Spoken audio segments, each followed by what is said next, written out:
without seeing us do a second of stand-up. I didn't know that on bit. your recommendation. Oh, so thank you don't very I much. cry? That is so lovely. I've I've got 3 chihuahuas. Really? That's how much masculinity I'm packing. Essex silverback boyfriend. Stop shaking my mum. You don't know this.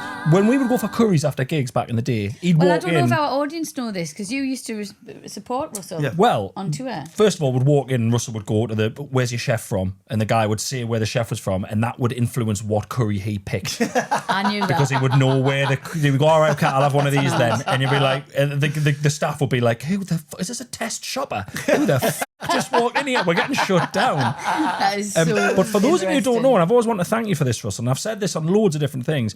Your talent would have come through no matter what. If you're going to say what I think you're about to say. Yeah, but you saw. People often say when was your big break or whatever, and I'll tell you when my first break was. It was when I was doing the comedy circuit, and then me and you, I got asked to support you in Hull. It was the last minute. It might have been the last minute. It might have been the day or the day before. I was it the literally day? like, boom, yeah. It was like, will you support? We've got Russell Kane. Oh my god, these little promoters were like, we've got Russell Kane to do the comedy festival. Can you support him? I was like, yeah, I can support him.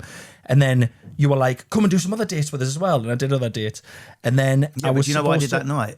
I went straight to Avalon. I've just had a lad fill in because I needed to support. I don't know why I needed to support for that gig. Maybe I didn't want to have 2 halves. And I went, he's come on and just. I never listen to people's material. I have no interest in people like wanking off like Americans in a circle about my punchline. It's not my style of comedy. But all I look at is, are you a funny person and does the audience like you? Because anyone can come up with a funny idea or material. I don't find it impressive at all. What I find impressive is to communicate your humanity in a way where someone you've never met likes you. Wow. It's a small group of people. So I went straight to Richard Allen Turner and I was like, I advise you as quick as humanly possible to see however old you were. You weren't very old, I don't think. 22, 23, something like that. Because someone else will. That's what happened. Oh. Wow. And then the same thing happened 10 years later with. I shouldn't do this because it sounds like I'm claiming. No. I'm about to say it. He's done it for. You've done it. You did it for Sterling. You did it for Rob Beckett. Judy Love, yeah. Loads of people. Because sound as fuck, man. I just. But you love comedy as well, and the thing I can't is, bear you can see people from talent. working class backgrounds that, or whatever your gender or racial, who not getting the probably not getting the recognition. Not in a left wing token way, but people just don't spend enough time just double checking there isn't a working class person with talent. I'm not saying promote someone who isn't talented, so we've got representation. What I'm saying is, you're going to need to. That rock pool's full of black women, right? So maybe just spend an extra week or two just double checking because it doesn't get looked in enough. We've got the white posh person pool over there. It's always going to be there, and we should totally hire the best, funniest, most qualified people from that pool. But you need to spend longer looking for the equally talented person in that pool. Yeah. That's what people misunderstand. They think I'm saying, or just hire a black woman for it. No, I'm not saying that. I'm saying hunt a bit longer in diverse groups. And the reason you should do it is not so we can all have a fluffy hug about how representative we are, is everyone makes more fucking money. Everyone has a more interesting show. If I'm starting an ad agency, do I really want 5 guys from Essex working class backgrounds? No, of course not. Because if I get, I don't know, Nestle come in with a new product, well, that's a bad example. Let's say Nestle come in with a new drinking product. I want to know what posh twat went to eat and thinks. I also want to know what she who grew up in a tower block with a Bangladeshi mother thinks. The idea that might make £1 million. It's just common sense to have a more diverse mix of opinions to create more interest in art. It's just common sense. It's not lefty. It's just ambitious. Yeah. So I remember, I'll never forget, right? I were in York City Screen Cinema, other side comedy club downstairs, and I was sitting talking, and I said, I'm about to sign. I said to the promoter, I'm about to sign with this small management agency in Manchester who ran a comedy club. I'm going to sign with them. They're going to be my agent. And Russell went, what? What's this? And I went, I'm signing with there. And yeah, fucking fit. I thought you were going to hit us. His face dropped, and he went out, and he came back in, and you went, don't. You went, I wasn't going to say anything, but don't. You went, I've been speaking to Avalon about you. Do not sign to that person. And you got a meeting, set it up, and Avalon signed me and put me hosting the Comedy Zone, which was their Edinburgh showcase, without seeing us do a second of stand-up. I didn't know that on bit. your recommendation. Oh, so thank gosh, you don't very I much. cry? That is so lovely. I've got a lot of cover stick in the corner of my eyes. So I don't appreciate my Let's not cry. if you make my Tusha Clar piss down my cheeks. That's No, really, I've always Chris, known you- how much you really you know, respect you Russell. didn't need so to that's say that, amazing. and I sort of almost don't like you saying it because I want because everything you built. You know, it's going to become a Most bit cringy most now, of but- me said it was because of how uncomfortable it would make you. Yeah, in that case, I will allow it. Babadoo, babadoo, babadoo, ba. We've got 2 seconds to talk about your new book. I've read it. It's really, really lovely.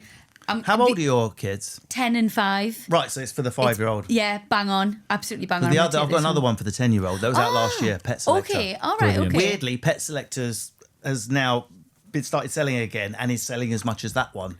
Weirdly. Amazing. Brilliant. Even though that was the year before. Oh, no, it's so sweet. First of all, have I ever told you about Russell's cats that he had? Well, I can tell that you love cats Yeah. by the book. It's The very cats much that you can remember when I stayed at your house in Essex. You had your 2 cats. Yeah. Can you tell Rosie what the cats were called? Wayne and Keith. And do you know what they're called now? Terry and Donna. Fantastic. Wayne and Keith. Trained them. First person I've ever met in my life who trained a cat. Those cats were like dogs. That's right. Can you remember when you could hold them and you could I've got 6 now. rub them around the floor? I've got 3 dogs and 3 cats. Oh. If I clicker trained, if I click, they all come, they all sit, they all high five in a Unbelievable. row. 6 multi-species. You see, I get obsessed with stuff. This man hyper focuses on anything he does. Very I just interesting, man. I love pets. So I did a first book, which was a dog and cat breed guide for children. So if you like, say you want to get a Schnauzer or you want to get a Burmese cat, you can look up the breed profiles. And then I got our new dog, which was a Chihuahua, and I tried to introduce him to our Burmese cat, yeah. Terry. Now, Yeah. as Chris will know, having met my last Burmese cat, they're not like normal cats. They're very needy. They follow you around. The downside of that, the difference between a dog and a cat is a cat's body is linked to its territory. So if another cat puts a foot in the garden, it's the same as me grabbing you by the wrist. That's what. So the cat's brains are wired to territory. So it's very, know that. very hard to bring new animals into a cat's territory. Right. Whereas dogs, their body. You've just got to Yeah. make sure you're Yeah, I introducing it didn't right. It's know that. much easier. Unbelievable. So, but a Burmese cat is like that on steroids. They're obsessed with their owner. They get lonely. They can destroy the house through boredom. They're basically a dog in a cat's body, Okay. but you don't have to walk them and they bury their own shit, which is why I always say to houses like, we can't get a dog, consider a Burmese cat's compromise. I brought Brian in and I thought the cat was going to die. It stopped eating. No, we did It's gotta take it to the vet. 1,300 quid in vet bills. I was insured, thankfully. And he was like, your cat's just fretting. It's where we'd petted the Chihuahua in front of him. So I was telling my publisher this while I was having a meeting about the previous book, and she was laughing because I was saying he's been with a lavender hanky, he's had a cat priest having first rites, and she was like, turn that into a book for like the junior Donaldson age, because not many men write for that age group. Men always want to, it's a boy wizard or it's a grandma with a secret life and it's 600 pages and it's for boys, whereas for some reason men seem reluctant to write for these very young groups. You get a few. Yeah. We did what ours was, but we yeah, did it we for did it. this, Yeah. that age group, and it's such a I think reading with children is one of the most magical things in the world. It's so good, isn't it? It's like that little bit of connection before bed. That's lovely. And yeah, that's People why we sending did us it. videos of their kids reading our book before That's bed. amazing, I was isn't it? weeping every time. Yeah, It made us it's so cry. special. I was so happy. So special. So have your kids, did your little one read this yet? No, I've only got it just today. read We're it taking today. us It's home called today. When I'm gonna Brian take it Met home. Terry, which I know sounds like a 90s educational pamphlet about gay relationships, but it's that story. But it doesn't matter if you've only got one kid or if your kids have got big age gaps. But underneath it is a story of bringing a new, cuter thing into a household. The resident thing emotionally struggling with that and learning to love your sibling Yeah, it or could be siblings someone or- else in the class. yeah, step-parents, and learning yeah. how to get along with someone who initially made you feel threatened, like you weren't the centre of the love. Yeah. That's what's underneath it. But you There's a don't have to read message it that there. way. You can just read it as a funny book with a dramatic cat and a chihuahua called Brian. It's very you coded as well. It's really good. I was really impressed. Is your cat okay now? Yeah, it was fine. It just Yeah. took time. And so something really interesting happened, which was then we got the second chihuahua, and I was like, right, I've got to go through all this again. And the cat didn't react. It went like that, went up and sniffed it and just walked past. I was like, hey?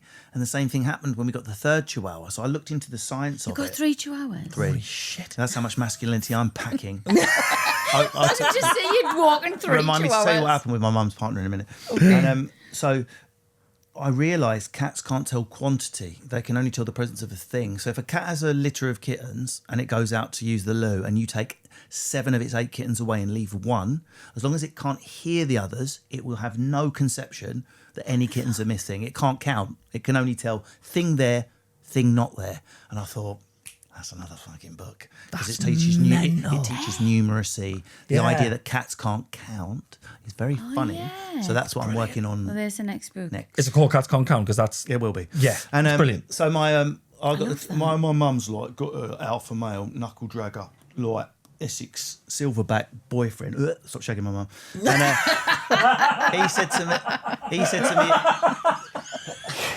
he said to my daughter, "Are you going to walk down the street with that?" And then looked at me, "Aren't you embarrassed? That's what the gays have. It's a rat on a lead." And my daughter was really upset. And then even me, with all my liberal, don't care what anyone thinks, I'd walk down the street in a tight pink t-shirt. If it took my fancy, I was a bit like, is it weird I'm walking down? Is it like I'm trying to say something? So I went out with this tiny chihuahua on a lead in a pink jacket, because obviously I've got a daughter, so she's always in pink. Not obviously, that's the way she expresses her toxic femininity. And I went down the street, and then you start to notice the dogs everyone's got. And everyone that had the masculine dogs, like the Chechnyan zombie death fuck, or whatever dog people are. Yeah, Chechnyan zombie death fuck. That's a proper dog. It's got 2 skulls and both kill children.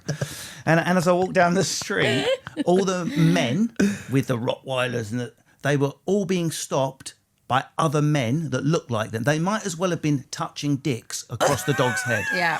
Who do you think stopped me? All the fit women. Oh, let me stroke it. You like that? You like dirty stuff? So don't overthink it, lads. We've got to do this question. wonderful. I think you'd be a really good person to ask this. We're thinking about getting a dog. Yeah. We don't know. I always wanted a golden retriever. Right, genuinely, because it's fun What- with your children. Get my book. I'll send you a copy. Pet Selector. Oh yeah, I didn't get time to I read that one. wrote it. Right. Oh, we've got it. We've got it outside. It's Yeah. matching your energy, your Right. resources, and your time to the dog breed. Not a dog that looks nice that I've seen in the high street.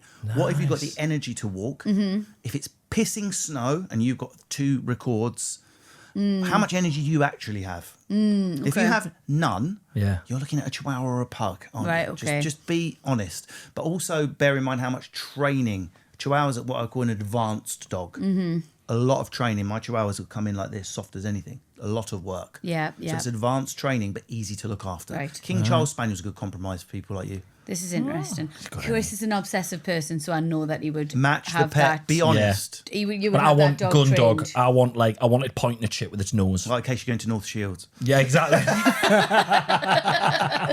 got to protect Sam Fender's house. Yeah, we're At all gonna. costs. People can tell me this. Right. Let's do this story then. Dear Chris and Rosie, please keep me anonymous. We will, Kelly.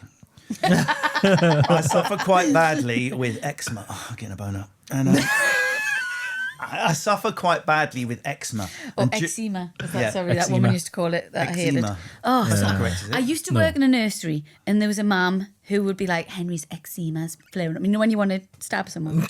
Sounds like a superhero. Eczema. I am eczema. Hit him with my flakes. Sorry, it's not very nice to the listener. I suffer quite badly with eczema. And during COVID, I had a bad flare-up. Do you know what it is? I mind people that have eczema. I'm just not a fan of the word flare-up. Flare up's upsetting. And the other thing is, if I was on a first date and someone used the word bout, there wouldn't be a second date. A bout of such and I'll get yeah. bout. If you're a bouty person, Get a bout of like A bout of gout. of the eczema. it could be a bout of anything. A bout of Yeah. gout. It's got to be a bout of Bout of gout. Gout. My mum told me I needed a Bout. doctor's appointment to get a repeat prescription. I called the contact docs on my phone and they didn't answer. I left a voicemail with my name, date of birth, address and telephone number. In the voicemail, I explained my symptoms and went into great lengths about the areas of my body it was affecting. Oh, fuck. So she called the doctor's surgery. That's it, and in left a a contact voicemail. and a On the phone that said but I think we docs. can both possibly anticipate, all of us anticipate that maybe it wasn't the doctors. A few days later and no response, so I called again and left all my details and my worsening symptoms, which at this point had reached some of my intimate areas. Oh God! Shit, I Oh, bet. it is about, isn't it? A few days went on and still no word. My mum asked if I'd rung the correct practice. When I read out the number and she put it into her phone, she gasped and then erupted in laughter, calling in the whole family to hear. My mum then reveals that the number I've been leaving these voicemails on is Docs, the local chippy. I did not see that coming at all. I live in a small town, so it is where everyone goes, and I know people who work there. It then dawned on me I'd left 2 voicemails with every single detail of my life and my terrible eczema. I haven't been into Docs since, and now travel 6 miles further to a different chippy that doesn't know about my ailments or offer me a side of Diprobase with my meal. I'm assuming that's a medication. I give myself the ick anytime I think about it. Oh, no, that I did is not see the chippy coming. Spectacular. Do you know what's chippy. worse is a chippy is a traditional queuing food. Most takeaways you can go in and out, but you have to stand in line with other locals Yeah. while you wait for the next It's not good. You can't batch go of back cod with flaked sea salt. Oh, last time I stood in the queue for a chippy, I don't know if I've told this on the podcast, you know this. Right. Last time I stood in the queue for our local chippy, there'd been a documentary on the telly about the Ritz, and the head chef at the Ritz is from South Shields. Really? And I was standing in the queue, right? And the lady behind, bear in mind this is the chippy that was at my school. I used to go over school dinners, and I'm standing in the queue, and one of the ladies behind the counter, she went, "Chris." Whole chippy turns and looks at us. I went, "Yeah." She went, "When you're in London, do you go to the Ritz?" And I thought, and I didn't know what she was talking about. I thought, oh fuck. I went, I have been before, and everyone's like straight away like, ugh.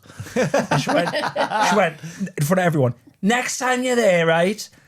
If you speak to the head chef, tell him to accept my friend request on Facebook. We went to school together." That's what I'm talking about. That's not acceptable behaviour. I went, "Okay." Fucking hell. Did you do it? No, I've never met the fucking chef. I don't even know if is it still. Do you know what? I don't know. I like, if I have a treat, I'm quite healthy, but if I have a treat food, I like fish and chips. And I'm struggling to adjust to the northern fish and chips. Well, you lived in Southend. There's so many things I don't recognise the menu, and things that are on my menu we have something called rock eel, which is a bit of fish with a spine. It's the easiest fish to eat. It's one spine. It's like a type of eel. And all the fish have got like different names up north, like Dobby Dazzlers or whatever. And then everyone puts gravy on everything. Yeah. And I struggle. I'm like, a chip, for me, a chip that's soggy and mush, you wouldn't accept that, would you? So I don't understand the impulse to immediately turn it to mush as soon as, like, you know, like curry on chips. dementia food that a nana would eat all mashed Yeah. up. And my in-laws, Lindsay, and a lot of them, it's like it's almost like a heroin issue with gravy. When we get the Sunday lunch, oh no, I'll need extra gravy, please. Can we get everyone get an extra gravy boat? And the feed's gone invisible. It's just like one sprout singing Oasis in the middle, going, "Sally, can we?" And it's just, I think my in-law probably gets waterboarded by my father-in-law with gravy at night for a kink.